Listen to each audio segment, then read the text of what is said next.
Ladies and gentlemen, good evening.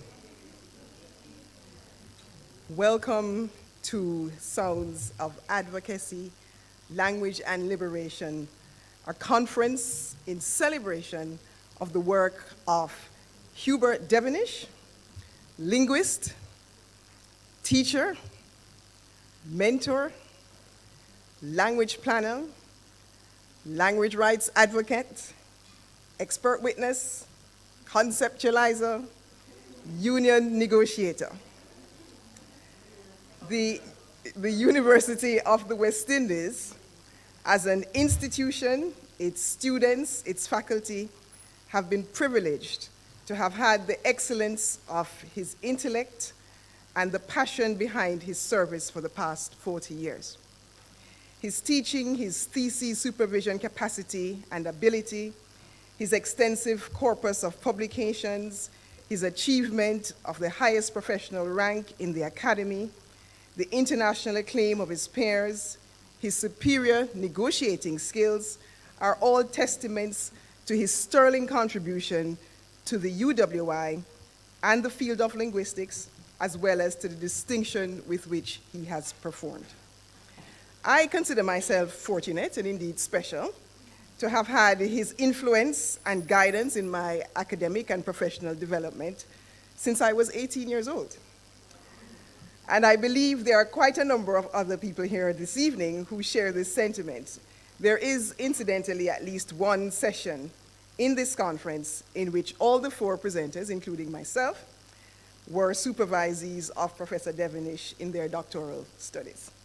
So this is a language planner who has also been planning his legacy. And what a fantastic example we have in Hubert Devenish to emulate. I think if you spend a sufficiently long time in academia, a time comes when it dawns on you that intellectual pursuit is not enough. And somewhere along the line, Hubert Devenish recognized this and began to parallel and indeed integrate his academic activities with public advocacy and practical application. In this respect, I think the watershed year for him was 2001, when he made a submission to a committee of parliament arguing for the inclusion of a provision guaranteeing freedom of discrimination on the ground of language in the Constitution of Jamaica. And I want to say here that non-discrimination on the basis of language is not just a language issue, it's a human rights issue. The parliamentary committee threw the ball back in his court, stating that as a prerequisite to enacting such a constitutional provision, a language agency should be established to, as they said in their report, assist in educating and enlightening people on the issue of discrimination on the ground of language. With this challenge, Devenish conceived and founded the Jamaican Language Unit, which, under his leadership, has engaged in research, advocacy, and language planning in respect of the Jamaican language. Significantly, he was in the forefront of a collaboration between the Jamaican Language Unit and the Bible Society of the West Indies, which culminated in the publication of a Jamaican language version of the New Testament. He also conceived and formed the International Center for Caribbean Language Research, which was the driving force for a charter on language rights and language policy in the Creole-speaking Caribbean in 2011. And the charter was endorsed by language scholars and practitioners in education and justice from some 15 Caribbean territories. And those persons were themselves instrumental in settling the terms of the charter. Hubert Devenish had for a long time been the face and voice of the WIGOT negotiating team. He vigorously maintained positions in many cycles of negotiation with the government of Jamaica, and all faculty and senior administrative and professional staff here at the UWI Mona are today beneficiaries of his exceptional skills at the bargaining table. I've given you but a glimpse of the breadth of work engaged in by our honoree. It is impossible to do justice to a 40-year career in the brevity of opening remarks. But we are agreed that his distinguished career, contribution to the Academy, and his role in enhancing the understanding and promotion of Caribbean languages are deserving of recognition. Hubert, big up and enough respect.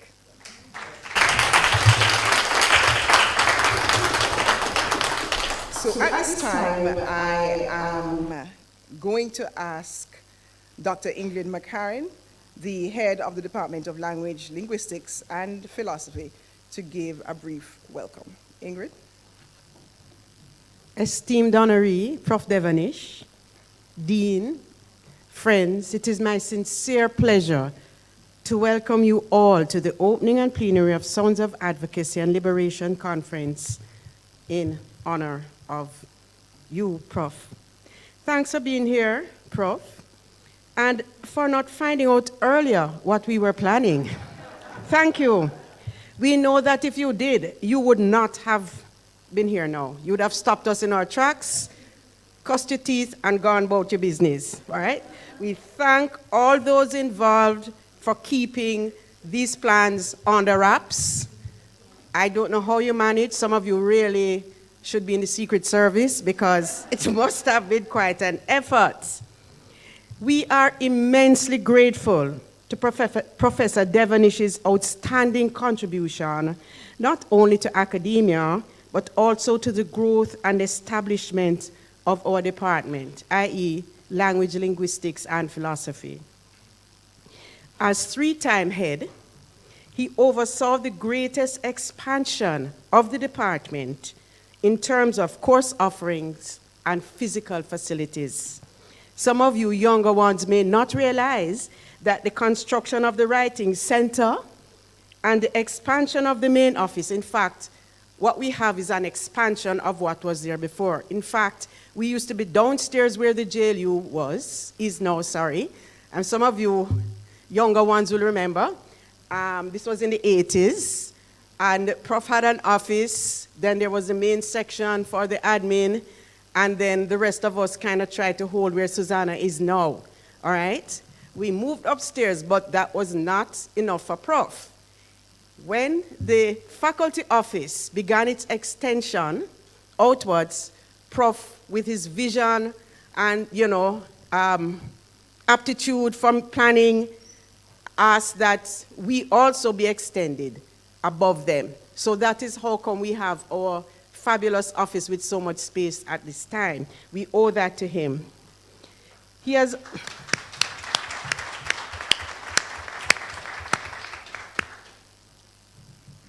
He has also served on numerous committees and was founder and coordinator for both Jamaica Language Unit and the International Center for Caribbean Language Research. His presidency of WIGOT, which was mentioned by Celia, in the 1990s served us in the department very well as he spearheaded the introduction and institutionalization of instructor posts in the language section of the department. We had before there was very little stability. Everybody was adjunct. And so there was a huge problem in consistency, etc. At one time we had 40 part-timers. And Prof. Devonish, along with the then president, Dr. Taylor, president of WIGOT, right, at the time. You were the chief negotiator, right. And they got the management to agree to hire 15 instructors, all right? And this went a long way in providing stability and status to the found language courses and the section. So it enhanced our status and also our self-esteem that we had this kind of stability with the instructors who enjoyed benefits as well. Carolyn Dash touched on our tenuous position in the beginning, and so you'd realize that the employment of instructors was one of the main thrusts towards stability and an enhanced status within the academy. What is particularly notable and memorable about Prof, however, is his caring, his mentorship, his guidance for not only grad students, but for academic staff, including myself. We have benefited, we have grown under his guidance, and he is really, really to be recognized and celebrated for this. He has created a wonderful legacy. And there are many people who, as I said before, have benefited not only from his guidance, mentorship, etc., but also from his way of thinking, his way of doing things, his management, his vision. We thank you, Prof. We thank you. And so I would like to welcome everyone once again and to, again, express my appreciation for Prof. personally and on behalf of the Department of Language, Linguistics, and Philosophy, by extension, the university. Thank you very much.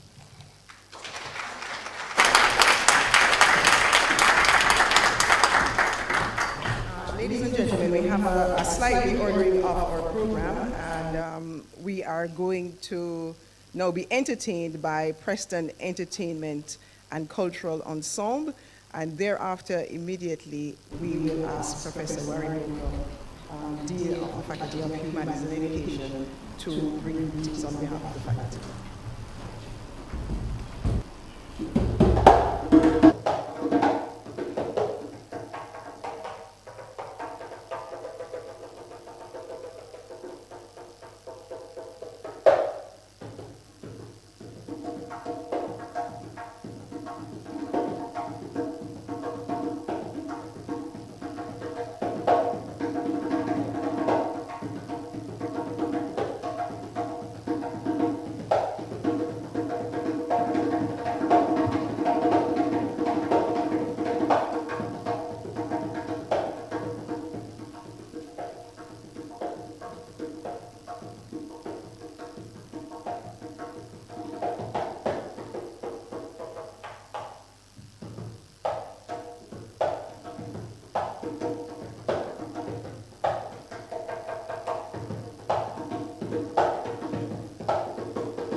Now, now.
Good evening, colleagues. Special good evening to Hubert, Professor Devonish. I haven't written any speech, and I wouldn't have written one, because I could talk about Devonish for as long as I would wish to. Precisely because for the length of time he has been in this institution, which is 40 years, half of that, I have been here with him.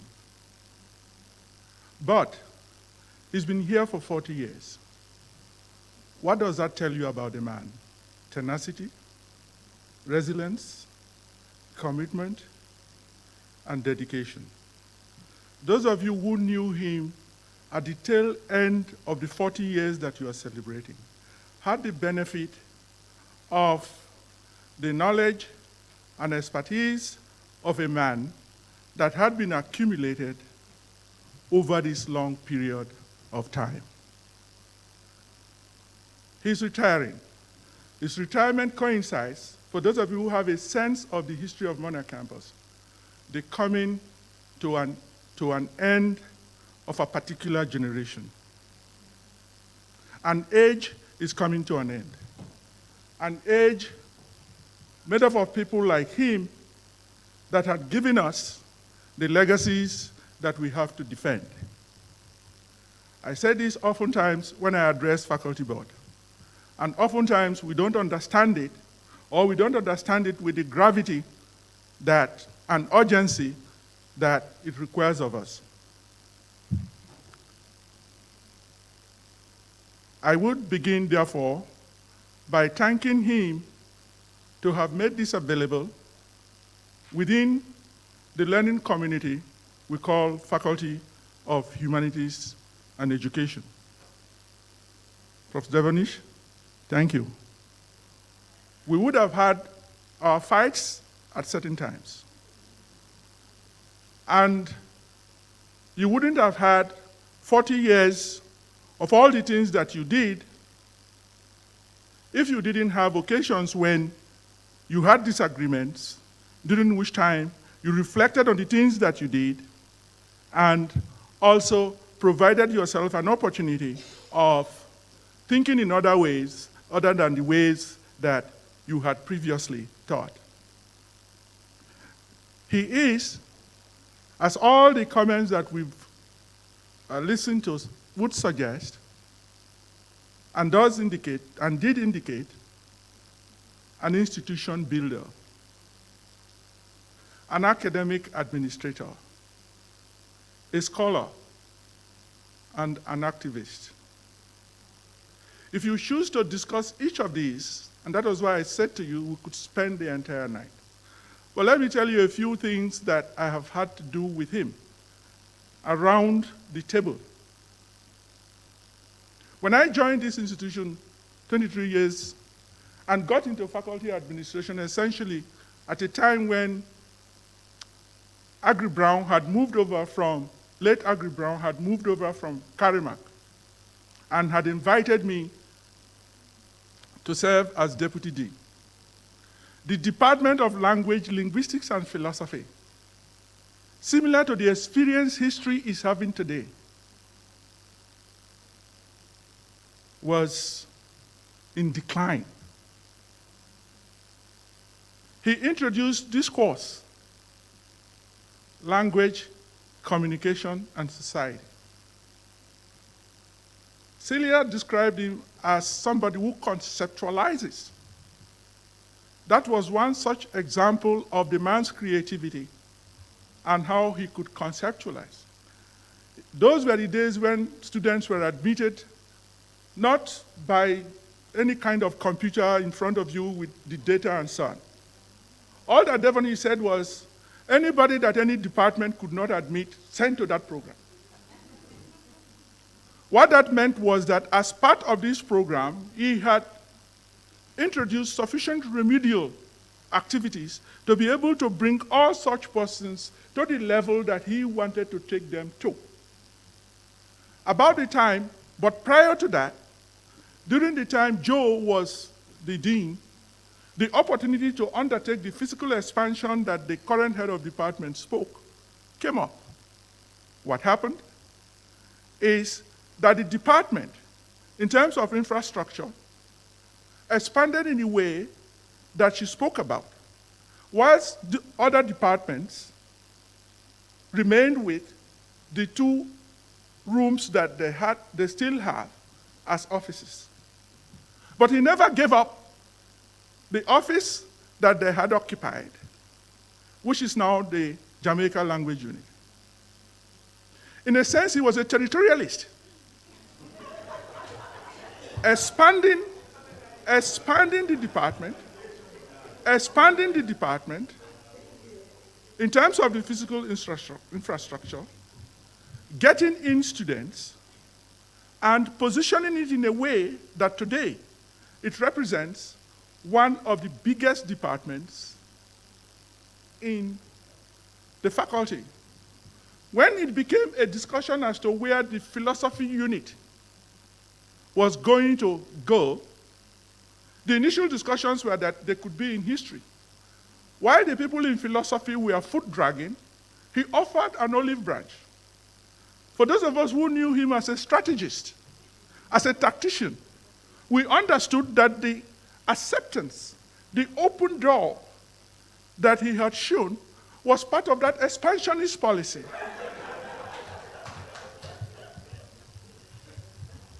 So, what do we have?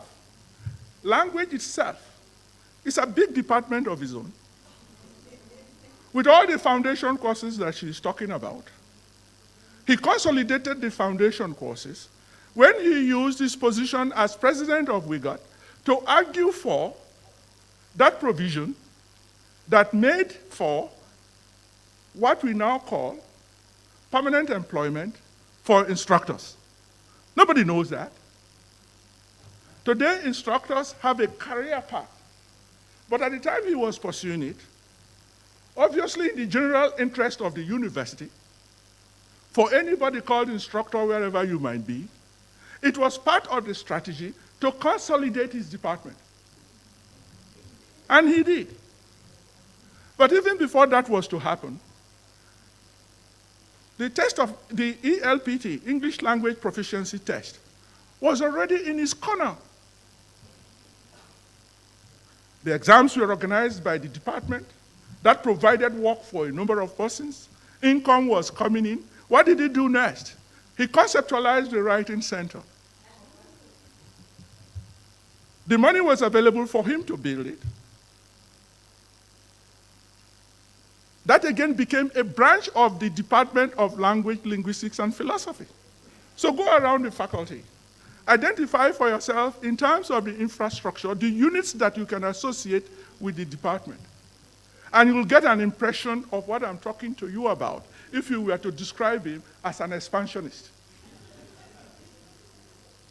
But there was a plan. There was vision. There was foresight in all of it. He wasn't just seeking physical expansion for its sake, but he was introducing the programs to populate the department with students. He then embarked on a postgraduate program. And he devised also a kind of quotient clinic type of thing, according to which postgraduate students were taken through chapters of their work in a special kind of way that facilitated greater throughput. I wasn't therefore surprised when the beneficiaries of his intellect, his pragmatism, his sense of strategy and strategizing came together to organize this function for him. Katie and Walters, when she came to me and mentioned it, I said, you don't need to mention it. If there was one thing we needed to do for him, separate and apart from going somewhere and having meal together, having an assembly of this kind, with persons invited outside of the campus to celebrate what the man is, delineating the different sections of it. The scholar in him, the administrator in him, the pragmatist in him, and the advocator that he is, makes this occasion much more enjoyable and much more representative of how much dearly we hold him. I wouldn't stay any much longer, but to thank you on behalf of the faculty for all that you have done, and to make a promise on behalf of those who are coming behind. I'm not too far behind you, you know. But to make a promise that we will, first of all, protect the legacies that I have just mentioned. Two, that we will maintain some institutional link with you, even as you are retired. How? I am asking the head of department to put together the proposal for us to take to academic board to appoint you as Professor Emeritus immediately.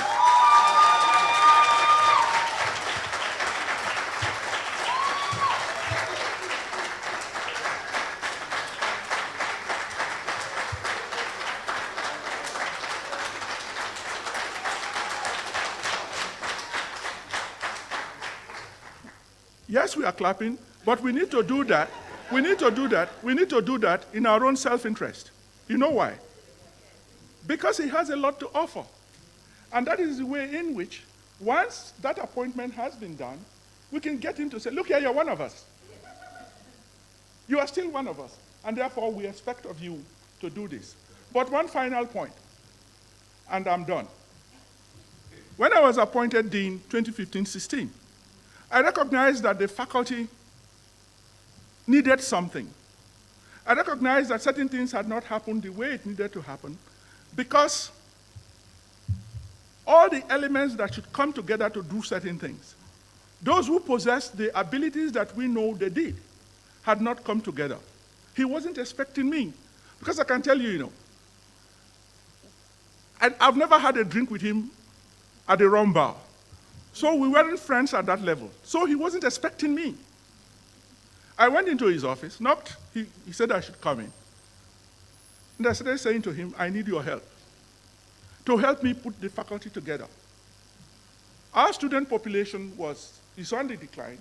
We are picking up now. This is one of the ways in which I intend to have the enrollment increased.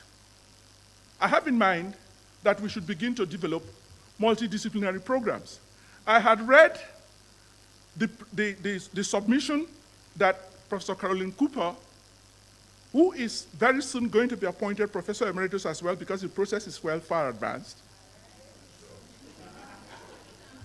a proposal that she had written in which references were also made to him. And I said, look, we need to develop this program in culture and creative industries. But I would need the kind of expertise that I know you have to put it in together, that these are my ideas. So no, this is what he also wanted to do for language, linguistics, and philosophy. I said, no. No more time for department alone. I want you to think in terms of the entire faculty. He promised me he was going to get something for me in another 2 weeks. I said to him, we need to do something more. I'm also thinking of a distinguished faculty lecture to add to whatever the departments are doing with a view to enhancing our image as a research learning community called Faculty of Humanities and Education. He told me, yes, he's going to provide the concept paper in another 2 weeks.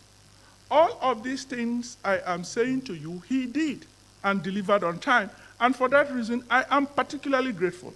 Let me tell you the outcome of it. That template that you introduced, which Sylvia took through eventually, provided the same template for the BA in Film Studies that we now have. It is provided the template for the BA in Music and Performance Studies that we are about bringing out. As a consequence of that, in these two programs, Culture and Creative Industries and Film Studies, we admitted 42 students, these two programs alone, 42 students this academic year. 42 students, 42. Now, why is this of interest to me? And I'll tell you. 2 programs admitted 42. 4 programs, all in history department, that is in this kind of crisis that I'm talking to you about, attracted only 18 students. Why am I making this contrast? What I'm saying to you is, he has contributed to the process of revival that was of central concern to me when I took over office as dean. How could you not be appreciative, whatever your differences might be with a man like this, for what he is worth? This is what you are celebrating today. This is what you are celebrating today. And I end on the note that whatever we say about you today, you are deserving of it. Thank you.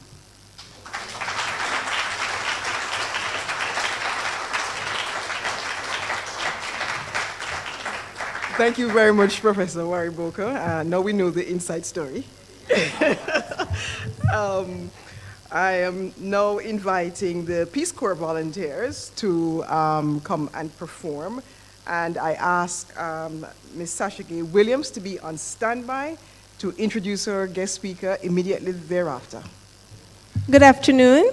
We have here with us tonight our Peace Corps volunteers. And just to give you a little bit of introduction to Peace Corps, so the U.S. Peace Corps have been in Jamaica since independence.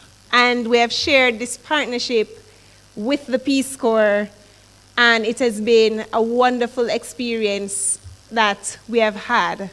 Peace Corps has been a great advocate for patois. We have persons like Louise Bennett, who was one of the first language and cross-culture facilitators with Peace Corps, and linguists who have written books for Peace Corps, and they continue to believe that each Peace Corps volunteer has to learn the heart language of the people. And so, in this area of work, we have partnered with the Jamaica Language Unit and have had the experience of working with Professor Devonish, who helped us to really look over the program 2 years ago and really evaluate how we were teaching Jamaican to our volunteers. And so we just want to thank you, Prof, for your partnership, and we hope that it continues. And we have here some of our Peace Corps volunteers who have written their own original dialectal piece to share a little bit about themselves. Before they begin, though, I've asked them to introduce themselves and to tell you where in the US they are from and where they currently live in Jamaica. So we're going to start with Sage. Good night, everybody. My name is Sage. We come from Oregon. And Mr. Ruppin Clarendon. And although we are learning patois as a second or third or even fourth language. Hello, everyone. My name is Zach. I'm from California originally, but now I live over in St. Thomas. Evelyn. My name is Lauren. Originally, I come from North Carolina in the south, but now I live in northern Clarendon, way up in the hills, back of bush. I'm Paul for my name, Bronx. Me, I come from New York, but I'm there at Brownstown right now. I teach education in a primary school.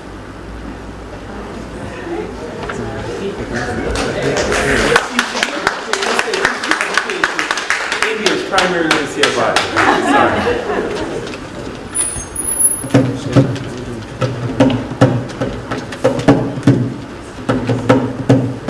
We come from the north, The south. And the West.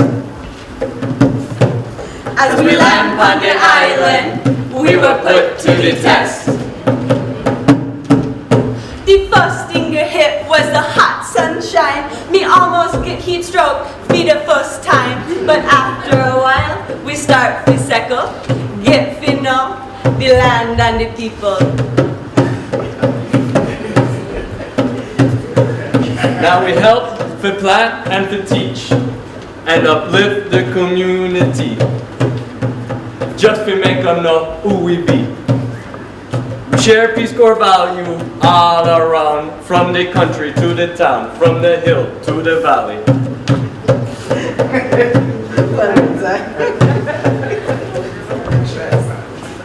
World peace and friendship are what we share. We go in the community for show them, say we care. All of the Jamaican them a laugh and a stare. Some crazy foreigner to them we appear.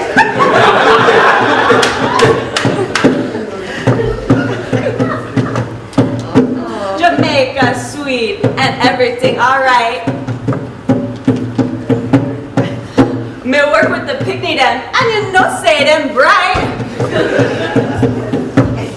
Me drink the nice mountain coffee in the morning sun, and me I'll work until the work I be done. For me, Jamaica not easy at all. Sometimes me feel like we really want football.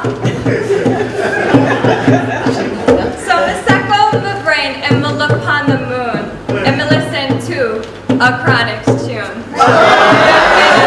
We not do it for the likes, we do it for the love. We not do it for the likes.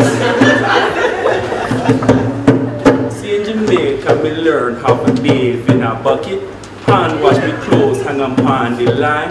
When you realize sick, current gone, if you not experience this, you don't know country yet.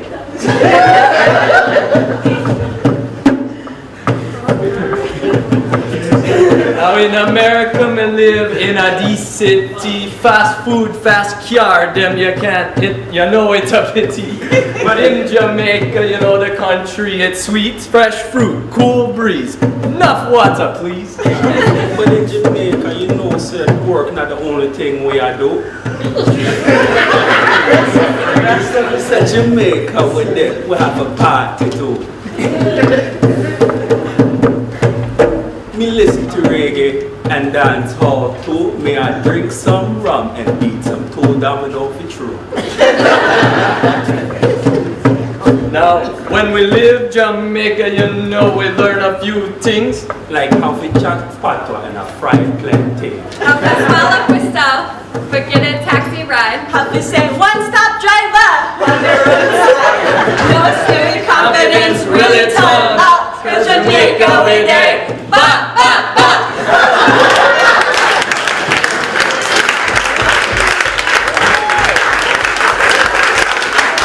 Good evening, everyone, and a special good evening to Professor Hubert Devonish.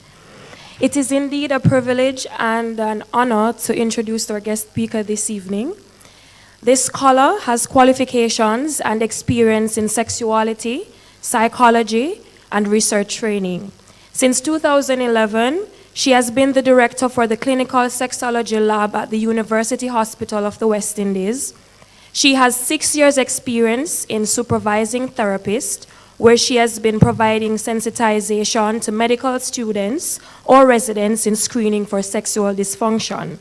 She also delivers therapy in sex and relationships for the general public and conducts special clinics for LGBTQI individuals. Her qualifications include a diploma in early childhood education, received at the Anglo Montessori in Mexico, a certificate in child psychology and development received at the Golda Meir Haifa in Israel, a certificate of merit in child psychology and development, a Bachelor of Arts and General Studies with honors, a Master of Arts in Education, PhD in Psychology in Education, and the last three that were mentioned were all obtained here at the UA.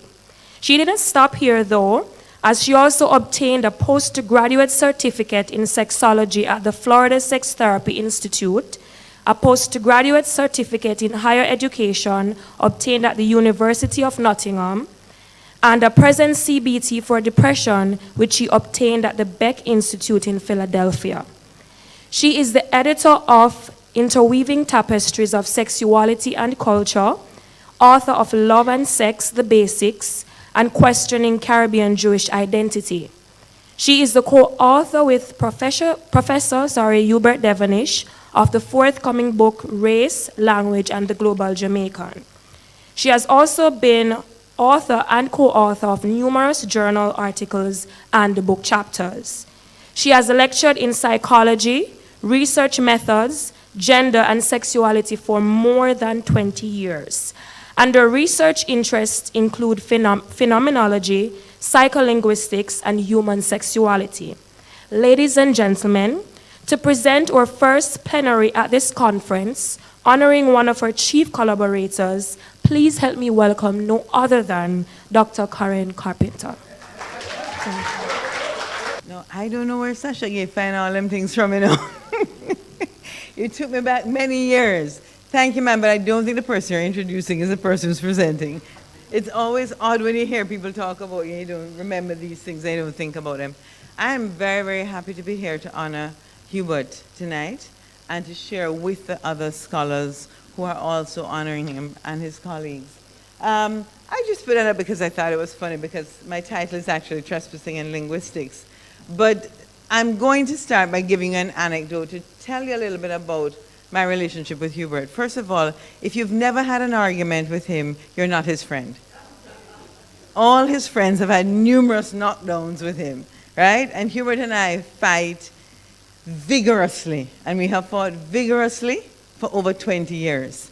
And we still have a healthy, vigorous friendship where I can tell him to, as he says, carry ass, and all these other Guyanese phrases that he teaches me, right? Those of you who have heard him say it will know what I'm referring to. But I remember very distinctly, I came back from the UK and was at the wrong point on scale at the university. At the time, Hubert was head of department. I called him up, I said, can I speak to you in your capacity as a former union man? I just want to talk to you from a union point of view. He left his office, the head's office, and came to meet with me. And I put my case before him. I said, as a union man, what would you advise the person to do?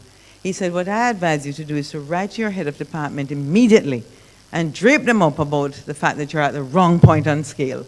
At which point he went back upstairs into the office of the head, and I wrote to him. So this is a person that we're dealing with, a man who has a sense of fairness. Yes? Trespassing in linguistics. I don't know why they put the sex talk for the last, and it's going to be less about sex and more about psycholinguistics. You should never have sex late at night. You're not at your best. You're at your best at 4:30 in the morning. Then you can go back to sleep. So unless you're using it as a sleeping pill, you can't really participate fully. Anyway, that's a brain on sex. That's actually an enhanced MRI of the brain on sex. I say I'm trespassing in linguistics, and I'll explain that further as we go along. And I'm particularly interested in language rights as it relates to sexuality. Language and sexuality traditions generally look at certain areas. We look at the question of the place of social identity. So identity is a big issue for language and sexuality studies. And Hubert and I were whispering to each other across the corridor about the work we had done with the BP and the issue of identity, because that's something that we had touched on at that time, not sexual identity, but social identity. How language informs your social identity and vice versa. It's also a lot to do with the theory of language and sexuality. So we build theories around language and sexuality, and we look at trends in research that focus on the lexical and grammatical variation in language and sexual identity. For instance, we talk about gay speak, queer speak. We talk about heteronormativity and homophobia, and how language is prescribed and how we prevent people from participating in a larger society by the language we use to speak about them, such as things such as deviance. Difference is deviance. So whenever we see difference, we become, prickly, and we start talking about it as deviant. That excludes the person from participating in the greater language discussion. So these are some of the things that language and sexuality generally focuses on traditionally. However, this presentation is not about language and the erotic, as in the 101 love poems of Neruda. And you can read for yourself the beautiful erotic language of Neruda.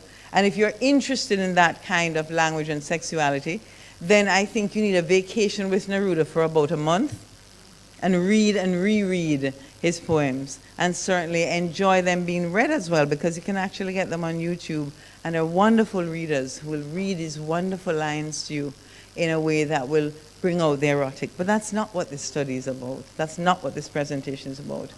It's also not about language and sexual identity, which is a big area for language and sexuality studies.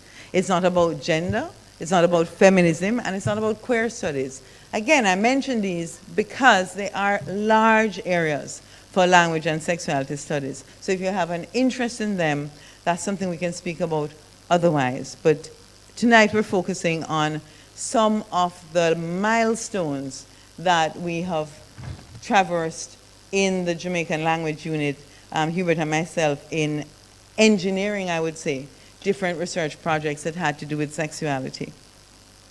The focus is on the intersectionality between language rights advocacy and sexuality through the lens of psycholinguistics. And I want to quickly go to what is at the heart of the psychologist's interest in language. The psychologist is interested in a therapeutic sense in language because we're interested in what we call your emic phrases. Psychology seeks to, as I call it, do word surgery. When we listen to patients, what psychologists are taught to do is listen. And they're taught to ask good questions. They ask some of the best questions. I guarantee you that we get more information in a question than you will get just by asking a direct question. And the way to do that is to ask an indirect question. For instance, we don't ask someone, do you masturbate? That's a knowledge question. If you want to find out about that, what you need to ask them is, how do you masturbate? It's a much better question. Okay, I'm going to need my eyes for bits of this. So the emic phrase is what we're particularly interested in psychology, particularly in the therapeutic sense, as opposed to the research context. We want to know what expressions you will use that will tell us about your life world. And when you're doing therapy, you're going to hear an emic phrase 2 or 3 times. The person will repeat it 2 or 3 times. That's how you know it's an emic phrase. And they find it difficult to avoid making that expression. That's going to give you the story. Psychologists need your language production. They need your stories to help them understand the motivations and possible ways in which you make meaning of your life world. One of the hardest things for human beings to do is not to show empathy or sympathy, but to put yourself in the skin of the other person. And that's what a psychologist does. It's very difficult to do that and maintain objectivity. And you have to do both. You have to be the fly on the wall and you have to be inside that person's skin. And that means when they use these emic phrases, you have to understand it from their viewpoint, not from your viewpoint. So you're going to have to bracket all your prejudices and biases and try to be in their life world to understand them. And I'm going somewhere with this whole notion. The emic phrases, we're on the lookout for them. They're the cues that tell us about the metaphors in your thinking, the idiom that you're going to use repeatedly that is going to help us to figure out how you think. Yes? And that idiom is going to tell us not just about you sitting in front of us, but it's also going to tell us about your social world, your social identity, your social sexual identity if you're doing sex therapy, and it's going to tell us about you as a member of the family and about a couple. And it's amazing how if you find the emic phrase and you repeat it to the patient, how much information they give you. You can stop talking for the rest of the session, and they'll give you, it happened just last week with a group of gynecologists who were training and a patient that we were using for the mirror session. And just by repeating one phrase that she said, she spent 50 minutes telling her story uninterrupted. So we are on the hunt for your emic phrases. It is not just what you say that is congruent with what is happening in the room that we're interested in. We're much more interested in what you say that's not congruent with what's happening in the room, because that's going to tell us more. And so psychology has a habit of studying the anomaly in order to get at the usual. We look for the bizarre to get at the normative. So that's someone trespassing on my behalf. I couldn't find anything that looked like me, so here we go with the trespass. My happy trespass in linguistics has been a very long one. And there are times that I've wondered if I'm not squatting in linguistics instead of trespassing. Yes? But squatters end up with rights that I don't claim. I'm still not a linguist. I will never be a linguist, but I have trespassed happily in linguistics because it's offered me some opportunities that I wouldn't have otherwise had. And I've always had a fascination with the cognitive processes of people who speak more than one language. So big up on yourself, Peace Corps. Yes? You've acquired one more. That was very entertaining, incidentally. You've acquired one more language. And so I believe that part of what has helped my curiosity in linguistics, and which Hubert has encouraged, is the fact that I'm not a linguist.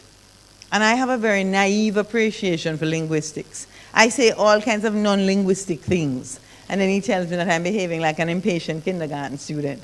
Yes, that's all right. That's what friends get at liberty to do. So today I want to mention some of the ways that we've benefited from this collaboration. And the thing that was not mentioned perhaps, but which is evident, is that he's a consummate collaborator. There is no one who collaborates as widely, I think, on this campus as Hubert does. And that is certainly evidenced in some of the work that we've done with the CSRG, which started off with 21 persons around the university in different disciplines. It is the most interdisciplinary group that we've worked with. So I want to look at that collaboration of psychology, sexuality, language, and linguistics. The milestones along the way, I want to skip over some of the history because you will have heard it already. The Bilingual Education Project, BEP, was our foundation project.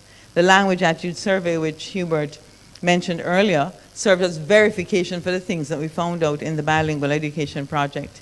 The Jamaica Association for the Deaf Project, which by now we may have forgotten, but I want to remind us of because it's relevant today again. The Courtship Project, which very few people know about, and the Transgender Project, which I think even less people know about. And of course, the next steps. When we set out to do the BEP project, we were out to show how children in schools, pupils could learn Jamaican and English alongside each other and achieve equivalence both bilingually and in their biliteracy. So not just the speaking of it, but the writing and reading and understanding of the language. And that was a 5-year project. When we got halfway through that project, we realized that the objections in the society were that they were no longer saying that children can't learn this thing, but they were saying nobody wants children to learn this thing. The Jamaican population will not accept it. And that's how the Language Attitude Survey came about, as a way of testing what the views were of the population with regard to the education of pupils in English and Jamaican at the same time. And as you heard already from Hubert, the responses were overwhelming. We certainly didn't expect people at 70 to 80% of the population who responded across all 14 parishes. We sent out 100 researchers to all 14 parishes. We completed 1,600 surveys in English and Jamaican. They were read to them in English and Jamaican. And a resounding almost 80% of the population said they were bilingual and that, yes, they wanted addresses in English. So between 80 to 70% consistently said that they wanted certain things from us. They wanted school books in Jamaican and English. They wanted road signs in Jamaican and English, instructions for pesticides for farmers in Jamaican and English, prescription drugs, which often were misused because of misinterpretation of the information on the drug. They wanted that in Jamaican and English. So this was very new information for us at the time. They wanted the addresses of Parliament. 60% wanted Parliament to address them in Jamaican and English so that they could understand fully what was being discussed. Once we found out that not only you could teach teachers and children in both languages at the same time, create the technical language, and also that the population supported it, we had a very unique opportunity. And that opportunity came through the Jamaica Association of the Deaf. And again, here's an opportunity for advocacy for non-discrimination according to disability. And they came to us with a project which we helped them conceptualize, which was to help young people, adolescents, who could not hear, who were deaf, learn about their sexuality, learn about STIs, learn about HIV, and it was a very brave step on their part. What they did was they brought us the language that was already there in English, and we had to create the technical vocabulary and the technical questions to ask the students because they could read it on the screen even if they couldn't hear. Additionally, they did something quite novel, which I think is relevant today. They developed a game. Now, I don't know if you know the game Dungeons and Dragons. Mario's would be like the baby version of that, but then you have Dungeons and Dragons. And they actually invented a video game that the deaf students would actually play, and by answering these questions correctly, they would get to the next level. And so we devised a number of questions in Jamaican around the technical language. I think that's one of the most novel approaches of teaching young people about their sexuality and their bodies. The courtship study was something that came afterwards. We were curious about what constituted dating in the Jamaican context. This is something that people don't talk about. Dating, we went on a date and we dated. It means different things in different countries, yes? In the US, it could mean that you're just going out with the person and getting to know them. In the UK, it could mean that you're having sex with them. So it means different things to different people. And we wanted to know, what's the Jamaican equivalent of that? And what is it that keeps a couple together romantically, as long as the couples that we were seeing? So we chose couples that had been together 20 years or more, and we interviewed them. And what we recognized is that the dating patterns for the Jamaican population certainly didn't include that go out for the ice cream story, but rather it was about help. It was about, I bought the formula for her because she had a baby and the man had run away, so here was my contribution to her well-being. And where you had that reciprocity and you had that help going on, you found that people came together, and then a date might result. But the date didn't start the romantic relationship. The psychosexual and psychosocial data included who told the story. When you ask a couple about how they got together and stayed together, you would understand the linguistic dominance by who told the story, but also by the paralinguistic cues as to who directed the story. Sometimes there was a director, and there was an actor, and the director made it clear how they wanted the story to be told. So, and how did they refer to each other? Who stopped? Who looked over? And of course, there was a linguistic interest that Hubert had in the data as well. One couple came together when the mother of two small children was assisted by her paramour. You know, I've used a very fancy word, yes. And he was a carpenter by trade, and he noticed that she was living in this one room with these children. She clearly worked long hours. The door was not very secure, and he just came along one day and fixed the door. And then he came along and he fixed something else. And then he started to help her fix furniture in the house to make the children comfortable. And then he fixed and he fixed and he fixed, and then she invited him to have something to eat, and then she prepared a meal and he fixed, and she prepared a meal and he fixed. And then one day, he invited her out on a date. Now, there was no sexual activity up to that point. She's living in one room with two children. And he buys her a crepe sole. You remember crepe sole? Them Bata shoes? He bought her a white crepe sole because he realized she only had one pair of shoes. And he knew she couldn't afford another pair of shoes. And he wanted to take her on an outing. So he bought her a crepe sole. And that was the first gift he gave her, a physical gift. And they've been together. By now, if they're still together, it would be about 30, 35 years. And they built a friendship and a relationship around reciprocity, taking care of each other. And that kind of love is called storage in psychology. We have different labels that we put on different types of love. It's that nurturing, reciprocal arrangement in which you look after me and I look after you, and we put each other's best needs in front. Yes? And a wonderful couple. Another couple that I remember, a very different interaction, I'm going to call, and these are not the actual people. I've not given you the actual faces, but they're very similar. Master Joe and Miss Valda lived up in the hills, farmers, both of them. And Master Joe was telling the story, but Miss Valda was standing in the corridor. And she was standing while he was sitting on the bench. And every few minutes she would fix his collar. And then she'd straighten his shirt. And then she'd push back his shoulders. And she said nothing. She just stood there looking stern.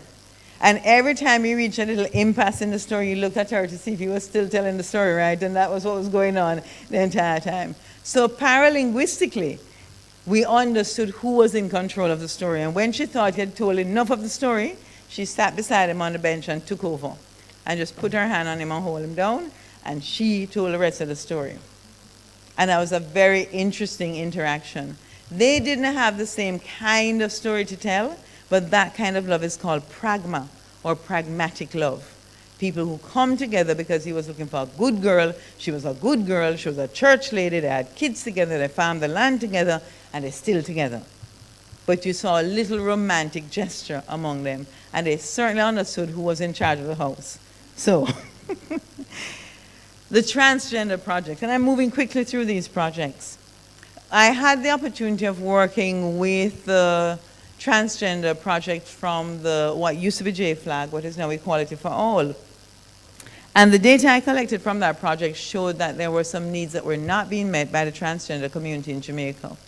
I came and spoke to Hubert about it, and anybody who knows Hubert, you know, if you talk to him about something, it becomes a project, right? So I came to him and I said, CSRG is doing this work with these transgender groups, and I have 48 transgender, and some of them are going to stay on to do another project with me. But here's what they're asking for. They want to be able to pass. Their greatest concern is that as they transition from male to female, female to male, they need to be able to pass in order to be safe and to experience healthy self-esteem. The person in the picture is actually a friend of mine, that's Jessica Burton. And I knew Jessica when she was Jason. And Jessica is now living overseas, but she's an advocate for the transgender community. So that was a big need. And in order to meet that need for the community, Hubert and I sat down and devised a project. We got volunteers who were linguists, and he directed the linguists, and we worked with them on what their target or aspirational sound was. And part of that work had to do with as well adjusting your expectations and self-concept. That no, you were not going to sound like Beyonce, no, you were not going to sound like Madonna, but maybe you could sound like an aunt of yours or an uncle of yours, because your voice would be much more like an aunt or uncle of yours. I think just the attention alone that the 6 participants who volunteered in the end to do this project received from the linguists, the respect, you know what I'm saying, respect due. I think the respect they received, the safe environment that they had at CSRG in the clinic, and the fact that we took them seriously, and we came every clinic ready to record, ready to work with them, ready for them to vocalize. I think that gave them a much bigger boost than whether or not they achieved the preferred sound and timbre that they wanted. Out of this project is coming a PhD thesis. I am very proud of the work that we do together that results in PhDs, master's degrees, etc. And the guilty culprit is in the room. Susanna Campbell will be doing her PhD on this project, and I'm really looking forward to working with her on that. So this has always been part of the work we do. There's always an output of master's and PhD students that we invite into the processes that we engage in. I think going forward, the thing that needs to be addressed is the HFLE curriculum. Although it was designed by the Caribbean, for the Caribbean, and has the approval of the United Nations, it has met with a lot of resistance in schools. Some schools find that the language of the curriculum is too direct. That's not true. I've read it variously in all the parts of it, and I had to present on it, and I helped with the evaluation of it. But they want a program that scares young people to not have sex, and the HFLE doesn't do that. Additionally, they believe that talking to young people about sex will make them want sex more. Again, that is a fallacy. Human bodies want sex because sex is what human bodies do. This is not unusual. We make it sound as if sex is something rare that, you know, we would be here without it. It's part of the basic human needs on Maslow's hierarchy. So this is not unusual. They don't, however, base their objections on research, because what the research shows is that young people who are exposed to accurate and factual information about sex early delay sex longer. The reason that young people engage in sex early is because they're curious, and naturally they're curious. Their bodies are directing them towards what is absolutely natural. And if we can answer their questions, if they have accurate information, they tend to delay sex longer. We also know that local statistics bear this out in terms of the need for a curriculum that addresses this. 58.4% of adolescents in government schools in Jamaica between the ages of 13 and 17 are already sexually active, many with 2 partners in a year.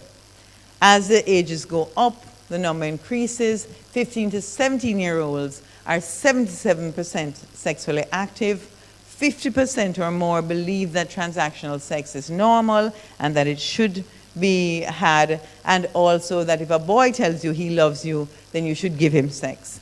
And Barry Chavan's work, the late Barry Chavans, also confirms this, although this work was done quite separately, that the key to getting sex from a girl is to tell her you love her, and the girl says she doesn't have to believe that you say that you love her, but you have to say it. That's the key, right? Okay. I'm proposing that the Jamaican technical language already in use in maternity wards, in maternity clinics, in HIV and STI clinics be used, be standardized, and used to create the terminology that will support the HFLE curriculum. The social workers, the doctors and nurses, they already speak to the population in Jamaican.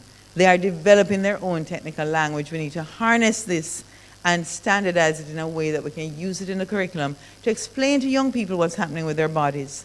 Because the language is there. We're pretending that they're being explained to in English. That's not what's happening. I think that if young people are encouraged to advocate for themselves more, and if more of us advocate with them, for them, don't make decisions about me without me, so we need to include them, I think we're going to get a much further way along. We have to look at the statistics and stop hiding from them. The practical steps required by international law for all groups of persons seeking to advocate for and protect the rights of others are that you protect individuals from harm. And I've inserted the word sexual. So we need to protect young people from sexual harm. We need to repeal laws that obstruct the just treatment and access to information of young people. Our laws are very harum-scarum when it comes to quote-unquote age of consent. It's not an age of consent. It doesn't mean you must have sex at 16 or 15. It's an age of prosecution. It actually is the ages under which you will be prosecuted by the law if you have sex with a minor. But these ages don't match with either the UN Convention on what is an adult, which is 18 years, and the other laws that we have on the books for access to contraceptives, etc. Once someone is sexually viable and reproductively viable, we need to be giving them the information to not create harm for themselves, to live healthy lives. They're going to have sex. And we need to safeguard the freedoms that all sexually viable individuals are granted under the law. You can't in one breath say, at 16, you are now able to consent to a sexual act with someone less than 7 years, because there is a proviso, less than 7 years your senior, and at the same time you don't provide them with the information. It's not possible to protect people in this way. And finally, we probably are overusing what Hillary Clinton said at the UN Assembly for Women, but I'm going to turn to her own and say, not only are language rights, not only are women's rights human rights, but language and sexuality rights are also human rights. It is our human right to be able to protect our sexual selves. Thank you.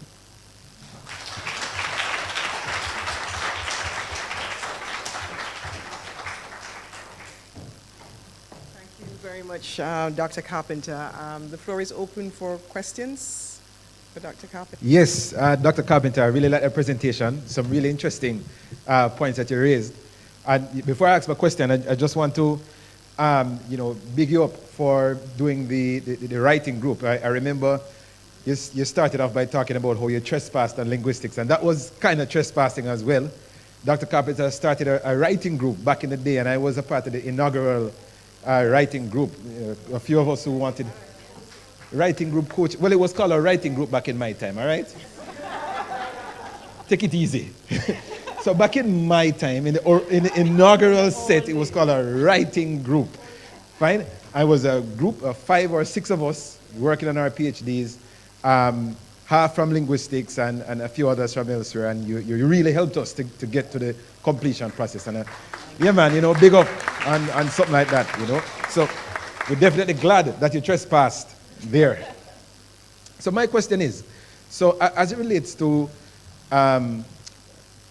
sex and sexuality rights and, information around sex and sexuality and sexual orientation and that kind of thing, and social justice as it relates to sex and sexuality, all of this apparently seems to be done in English. The English seems to be the lingua franca for all things related to sexual orientation, social justice, this kind of thing. We're not seeing a lot of discussion and material taking place, at least not that I'm aware of, that has been publicized, taking place in our language, in Jamaican. How do you feel about that?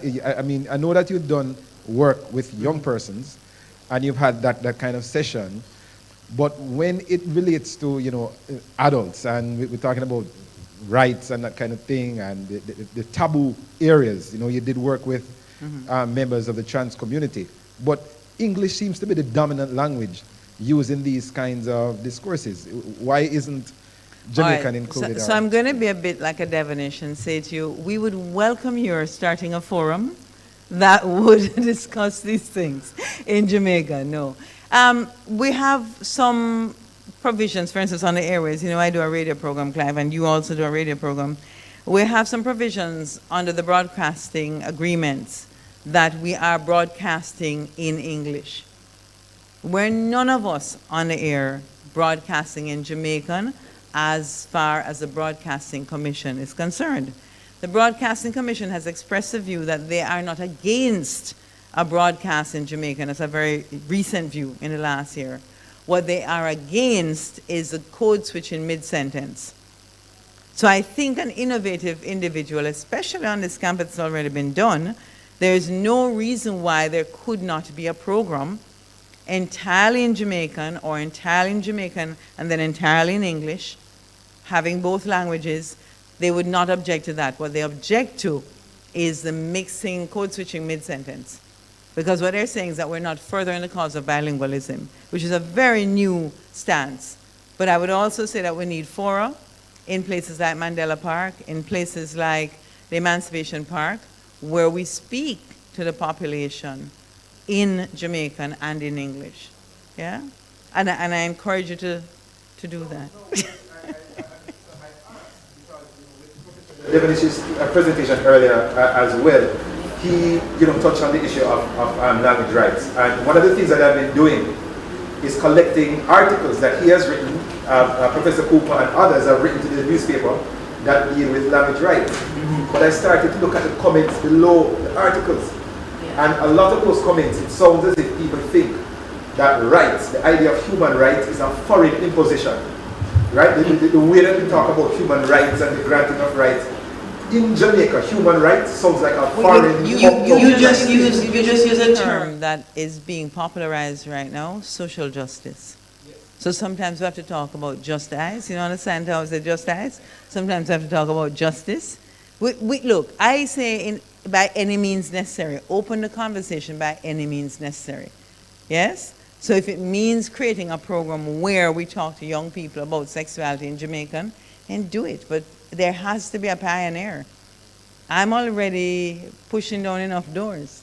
Yes? So it remains to me, really, for me just to give a very brief vote of thanks. Of course, to thank Dr. Carpenter for her very engaging, transdisciplinary talk. And Karen, my interest is so peaked that I think I need to think about squatting in psychology and sexology. Thank you very much to the Peace Corps volunteers. Very, very entertaining performance, in which, of course, we got a glimpse of the pleasure and pain of your life in Jamaica. Thanks to the Faculty of Humanities and Education. Dean, thank you very much for making the facility of the faculty available to us, this venue, for the conference.